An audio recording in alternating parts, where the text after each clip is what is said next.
He sido una persona de metas. De hecho, si me hubieran preguntado al inicio de este semestre, en enero de 2026, ¿qué era para mí la felicidad? Habría respondido sin dudar. Felicidad es lograr con éxito todo lo que te propones. Considero que tenía una estructura mental sumamente rígida. Para mí, el bienestar no era un estado presente, sino una especie de premio o trofeo que me esperaba al final de una línea recta, condicionado siempre a mis resultados académicos y personales. Vivía atrapada en el mito del seré feliz cuando tenga un promedio perfecto, cuando no existan problemas, cuando tenga el control absoluto de mi entorno. Aceptarlo frente a este micrófono es un ejercicio de vulnerabilidad, pero la verdad es que vivía en lo que en clase definimos como modo automático. Estaba tan obsesionada con el hacer, entregar tareas, avanzar en proyectos, estudiar y cumplir con las expectativas que me olvidé completamente del ser, que creía de forma ingenua que la felicidad era simplemente la ausencia de problemas. Si algo salía mal, mi diálogo interno se volvía mi peor enemigo. Era una jueza implacable que no perdonaba un solo tropiezo. Entré a esta materia buscando aprender conceptos teóricos, pero lo que encontré a lo largo de las semanas fue un espejo que me obligó a cuestionar de raíz mis creencias, sobre todo el éxito y el bienestar. Este semestre no fue una línea recta. Fue un terreno lleno de curvas y baches dentro donde vi mis viejas estructuras se rompieron una a una. Hubo 4 momentos clave que registré en mi bitácora y que me marcaron profundamente. El primer momento ocurrió al inicio del periodo en mis módulos de inglés, ya que venía desde el nivel cero del semestre pasado, sintiendo una tremenda presión interna porque pensaba que eran menos niveles y el miedo a atrasarme en la carrera me estaba matando. En vacaciones me esforcé tomando clases para intentar subir, pero al regresar me dijeron que administrativamente no se podía hacer nada. Cuando finalmente se abrió un lugar de imprevisto, la maestra nos aplicó una prueba a mí y a otra compañera. Y en lugar de concentrarme en lo que yo sabía, dejé que la mente me traicionara por completo y caí en esta trampa de la autocompasión. Decidí que ella era muchísimo mejor que yo y que yo no iba a quedar. Esa parálisis por duda me generó un estrés muy fuerte que impactó mi bienestar emocional y académico. Al final, cuando me notificaron que sí había quedado, sentí sorpresa, pero también tuve una gran lección. Descubrí que mi peor barrera no era el examen, sino mi propia mente cerrándome las puertas antes de tiempo. Aprendí que el miedo no te lleva a ningún lado y que soy perfectamente capaz de hacer cualquier cosa. El segundo gran golpe de realidad ocurrió el 20 de marzo del presente año, durante la competencia robótica que hubo en el campus Mexicali por Intercetes. Esta era mi primera competencia de este tipo y por una notable falta de organización de tiempo, mm, yo y mi equipo empezamos a armar y programar robot apenas 5 días antes del evento, con la ilusión o la ingenuidad de que a último minuto, a último momento todo se resolvería. Y obviamente las cosas no salieron como esperábamos. El robot no encendía en la mesa, los componentes fallaban y tuvimos un sinfín de problemas. Hubo personas que dijeron que para qué íbamos si no funcionaría, pero decidimos asistir porque mi meta era aprender. Experimenté una frustración enorme en el pecho, pero también unas ganas increíbles de absorber el conocimiento de mis demás compañeros. Este momento impactó mi bienestar académico al recordarme lo mucho que me faltaba por aprender, pero me dio una lección de ingeniería y de vida. Los proyectos y las metas requieren de tiempo, constancia y práctica diaria. No se construyen de un día para otro. El tercer momento no tuvo que ver con las aulas ni en los laboratorios, sino con el rincón más vulnerable de mi vida personal.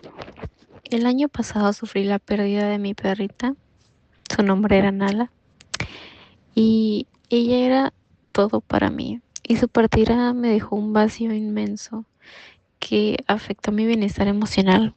Me costaba mucho llegar a mi casa y aceptar su ausencia.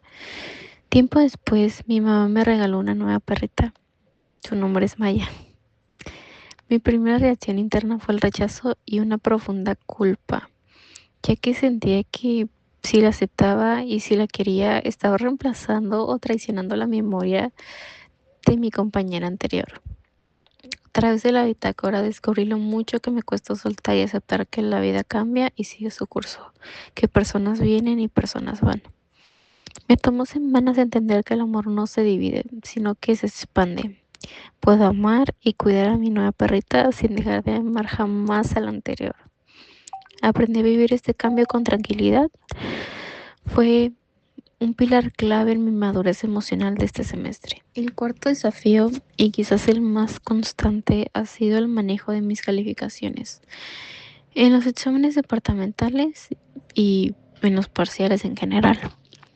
Me he enfrentado a una paradoja muy dolorosa este semestre, ya que entro a clases, presto atención, presento todas mis actividades, entiendo perfectamente los temas cuando los explican los maestros y me paso horas haciendo ejercicio en mi casa, estudiando, repasando, pero al momento de sentarme a hacer los exámenes, particularmente en cálculo o estática, que siento que son mis materias más complicadas, los resultados son demasiado bajos. Y esto me causa una enorme frustración y preocupación, porque pues tengo una beca universitaria que mantener y el miedo a perderla por un mal promedio me genera mucha ansiedad, ya que siempre he sido una persona con excelencia académica. Comencé a dudar de mí misma y de mis capacidades para cursar una carrera como ingeniería, pero sin embargo, la materia de ciencia de la felicidad me enseñó a cambiar la perspectiva. Comprendí que mi problema no es la falta de conocimiento, sino cómo afronto la presión en los exámenes, cómo es que me presento ante estas situaciones. Aprendí que necesito trabajar en mi manejo de la ansiedad y dejar de compararme con mis resultados pasados, enfocándome únicamente en mejorar poco a poco y enfocándome en un examen a la vez. Cuando diseñé mis metas a principios de marzo del 2026, lo hice desde la ilusión del control absoluto. Planteé objetivos claros. En el bienestar físico quise organizarme para comer de forma saludable, evitar la comida rápida y hacer ejercicio. En el bienestar emocional, soltar relaciones que no me aportan cosas positivas y reducir mi estrés.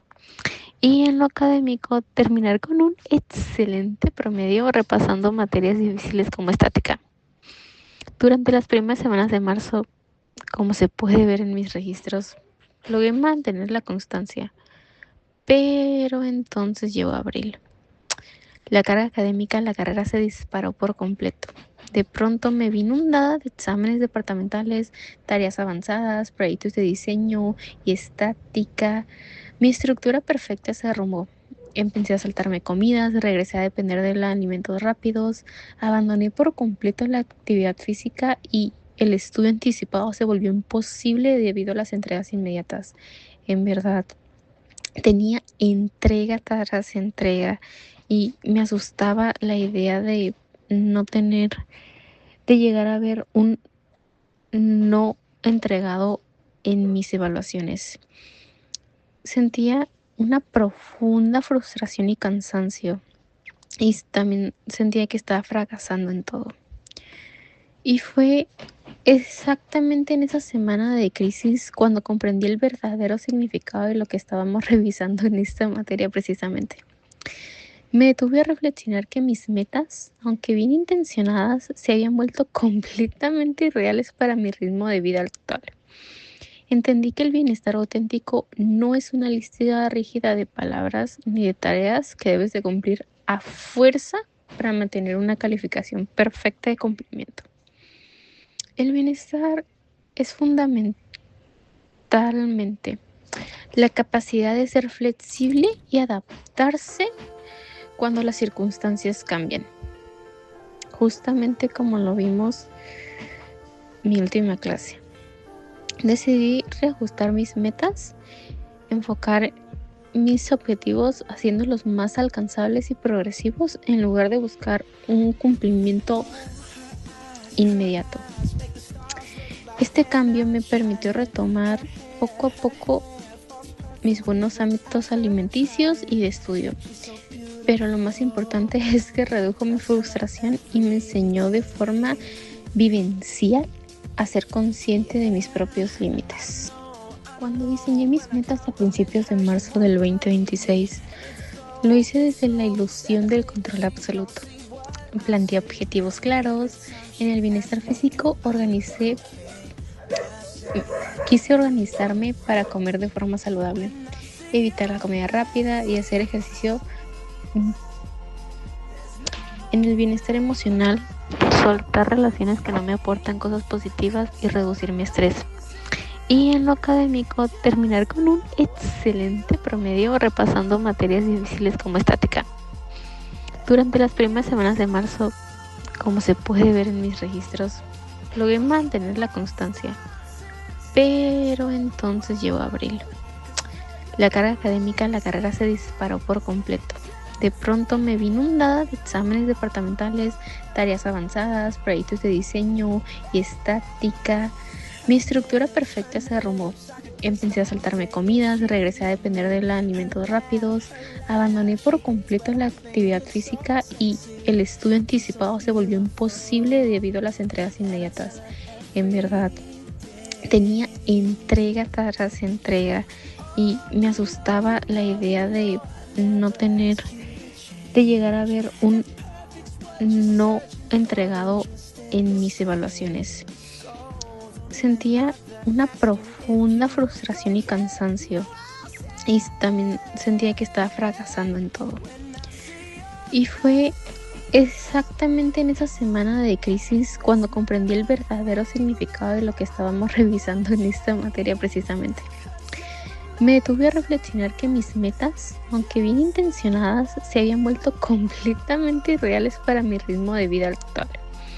Entendí que el bienestar auténtico no es una lista rígida de palabras ni de tareas que debes de cumplir a fuerza para mantener una calificación perfecta de cumplimiento.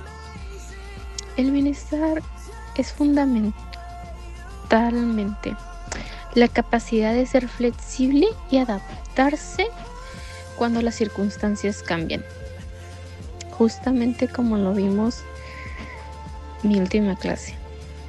Decidí reajustar mis metas, enfocar mis objetivos haciéndolos más alcanzables y progresivos en lugar de buscar un cumplimiento inmediato.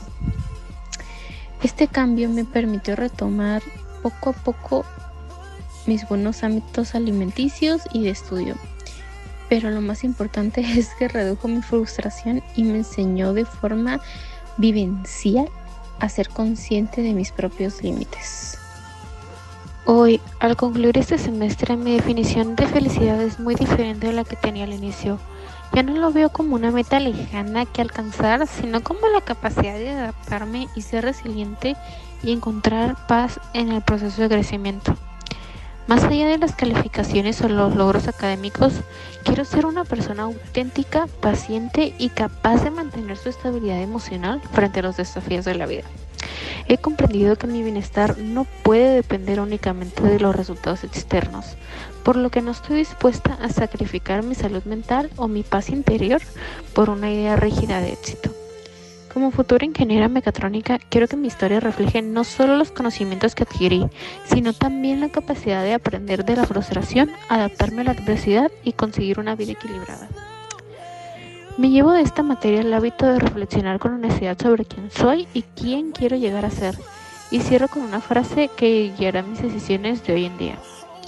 La felicidad no consiste en llegar a una meta final, sino en aprender del proceso, adaptarse a los cambios y seguir buscando aquello que nos da sentido.